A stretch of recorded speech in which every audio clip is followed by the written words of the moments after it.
mbinu 5 ya kubana kiuno cha mwanamke kwa kutumia mto wa mapenzi kama huu mwepesi, anogewe wakati unapokuwa umeingiza moyo katika kitumbua chake. Kwa hiyo nimeweza kusogezea mbinu ambazo unatakiwa uweze kuzitumia uweze kumbana mwanamke kiuno chake kwa kutumia mito au kwa kutumia mto ambao ni mwepesi kama huu wa mapenzi, ili aweze kunogewa pale mwangu unapokuwa ndani ya kitumbua. Mbinu ya kwanza kabisa ni mbinu ya kuweka mito mingi miepesi kama hii au milaini kama hii chini ya mgongo wake, chini ya tumbo lake, halafu katika mgongo wake unashika mto mmoja kama huu, halafu unabana katika kiuno. Kwa hiyo unakuwa na pampu ukiwa umebana katika kiuno chake. Kwa hiyo pia ni mojawapo ya mbinu ambayo itamfanya mwanamke aweze kunogewa.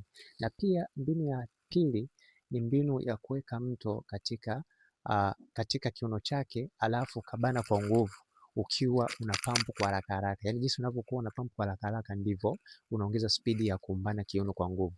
Kwa hiyo pia ni mojawapo ya mbinu ambayo inamfanya mwanamke aweze kupata raha zaidi pale unapokuwa umembana na mto mwepesi kama huu kwenye kiuno chake. Na pia mbinu ya 4 ni kumweka katika staili ya mbanano ukutani, alafu katika tumbo lake umeweka mto na kiuno chake umeweka mto, ili mradi tu asipate msuguano kati ya ukuta na yeye. Kwa hiyo wewe kiuno chake unakuwa umeweka mto alafu unambana. Kwa hiyo jinsi unavyokuwa na pampu ndivyo unavyokuwa unabana kiuno chake kwa kutumia mto. Hii pia ni mojawapo ya mbinu ambayo itamfanya mwanamke aweze kuenjoy na pia aweze kumwaga au kufika kileleni kwa haraka zaidi.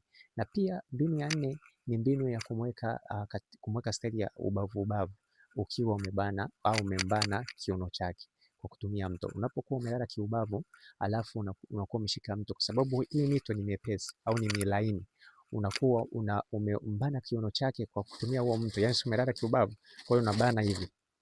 Kwa hiyo kadri unapokuwa umembana na jinsi unapokuwa na pampu kama umelala, si unakuwa umelala kiubavu, inakuwa ni rahisi mwanamke kuweza kuenjoy na pia anakuwa anapata raha. Kwa hiyo mbinu ya pia ya mwisho kabisa kutumia mto kuweza kumbana kiuno ni pale mwanamke anapokuwa amekupa staili ya mbuzi kagoma alafu amebinua kiuno chake. Kwa hiyo unapokuwa umemweka mto katika kiuno chake, unakuwa una pampu taratibu ukiwa unapata balance kupitia ule mto ambao ulikuwa umembana kiuno chake. Kwa hiyo hizi ndizo mbinu ambazo unatakiwa kuzitumia uweze kumbana kiuno mwanamke kwa kutumia mto pale mwangu unapokuwa ndani ya kitumbua, ili aweze kunogewa na ule utamu. Lakini kumbushe kwamba kama unahitaji kupata mito ya mapenzi kama hii miepesi au milaini, unaweza kunicheki WhatsApp kwenda namba ambayo unaiona katika skrini yako. Lakini pia nikukumbushe kwamba hii mito kila mto mmoja unauzwa shilingi 9,000. Kama utahitaji niweze kukutumia, utanicheki kwenye namba ambayo inapita hapo katika skrini yako. Ofisi yetu inaitwa Nyumbani Beauty.